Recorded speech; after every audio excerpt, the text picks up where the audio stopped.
He said, my people,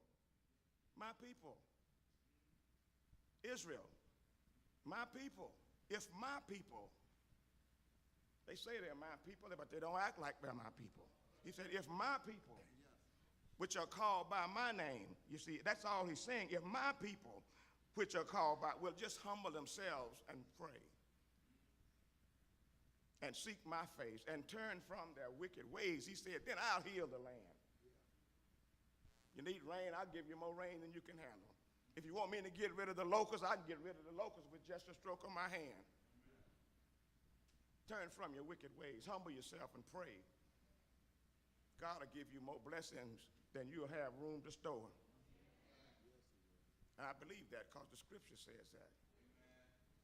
How many of you believe that God will heal the land? How many of you know how he's going to heal them? How many of you know what you need to do if you need a blessing in your life? You can't go on living your wicked ways.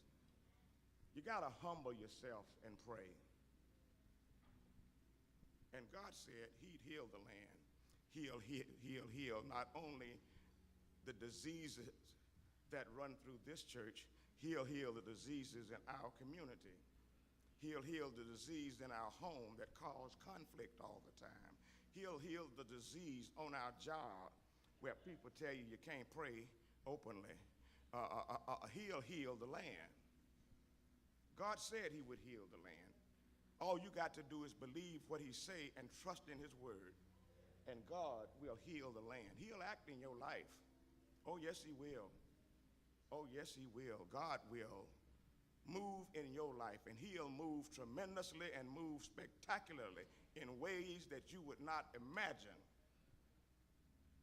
if you work daily on developing your good Christian character and be what you say you are, and let your word mean something. Let self-respect mean something to you. Don't carry yourself any kind of way in God's house. Don't say everything that come to your mind in God's house. Because God said he'd heal the land if we just do these 4 or 5 simple things. He'll move. How many of you believe that he'll move? How many of you know that he'll move, but you haven't accepted him yet? How many of you know that he'll move? You've seen him moving in other people's lives, but you're wondering, why not me? Perhaps there's one today who has not dedicated his or her life to Christ. Perhaps there is one who has dedicated his or her life to Christ and just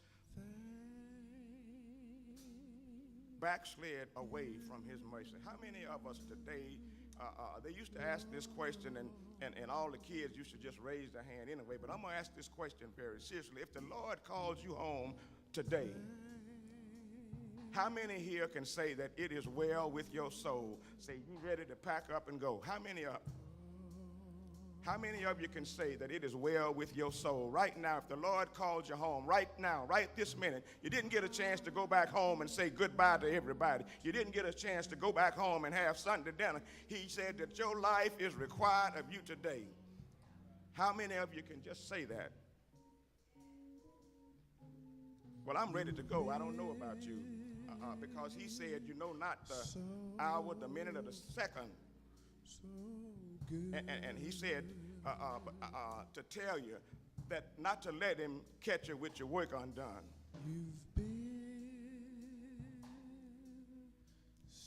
You see, and I understand the old Dr. Watts used to say that before this time, another year, I might be dead and gone. But I know now that it ain't another year.